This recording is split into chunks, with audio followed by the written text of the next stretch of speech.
포기하고 싶은 수학을 어려워하는 우리 친구들을 위해서 학습 전략을 선생님이 소개해 볼까 합니다. 오늘 저와 함께 얘기할 친구는요, 바로 예체능을 같이 공부하고 있는 학생으로 좀 공부할 시간이 좀 여유 있지 않은 학생이옵니다. 이런 학생의 경우는요, 사실 처음부터 공부를 해보지도 않고, 너 수학 안 해도 될 것 같아. 이렇게 주변에서 얘기를 하니까 지레 겁먹고 해보지도 않고 포기해버린 겁쟁이 유형이라고 생각할 수 있겠어요. 이 학생 같은 경우는요, 사실 백지 상태에 가깝고요. 그러다 보니까 사실 그렇지만 중학교까지는 공부가 어지간히 된 상태라서 수학적, 논리적 사고력은 어느 정도 받쳐져 있는 상태입니다. 그렇다면 이런 경우는 어느 정도 노력을 좀 해주면 초반에 좀 단기간에 등급 향상은 좀 노려볼 수 있습니다.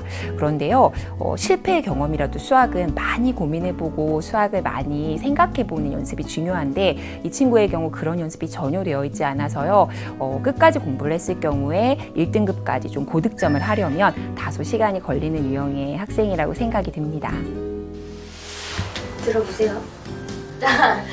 A 플러스 B가 5라는 소리고요. 여기까지 아시겠어요? 예. 뻥치지 마세요. 자, 그 다음에 3호 40에 3호 15니까 190 답은 190이 되겠습니다.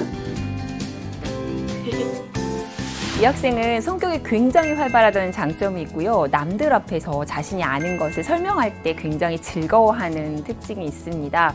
이런 이 학생의 성격을 잘 살려서 학습에 활용하는 방법을 쓰는 것이 좋은데요.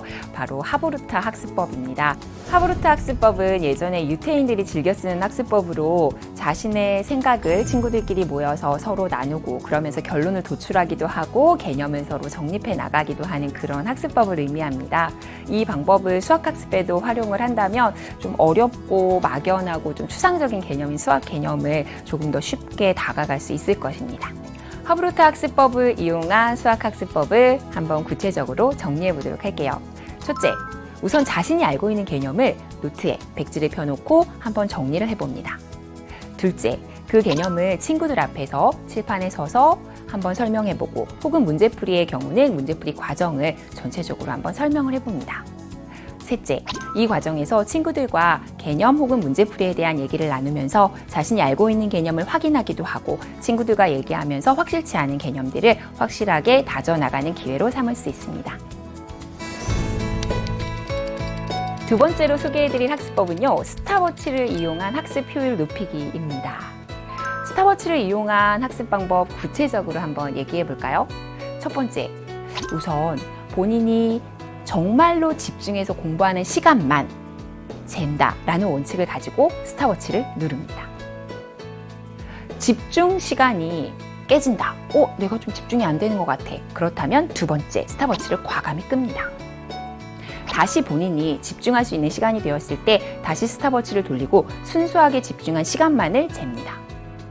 이렇게 스탑워치를 활용해서 공부를 하면 정해진 시간 안에 최대의 학습량을 공부할 수 있습니다. 이렇게 해서 학습 효율을 높일 수 있게 되고요. 뿐만 아니라 모의고사와 같이 실전과 같은 연습을 하고 싶을 때에는 실제 시간을 정해두고 시간 안에서 정해진 문제를 푸는 식으로 연습을 하면 실제 시험에서 긴장된 상황에서 더 잘할 수 있는 연습도 하게 될 겁니다.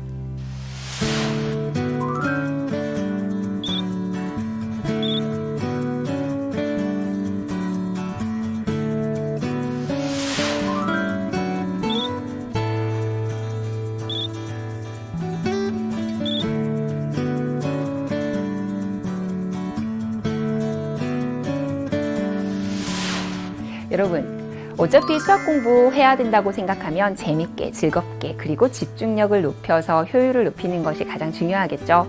제가 지금까지 소개해드린 방법을 이용해서 여러분도 재밌게 같이 공부하고 수학에서 반드시 여러분이 목표한 것 달성할 수 있기를 선생님 응원하겠습니다.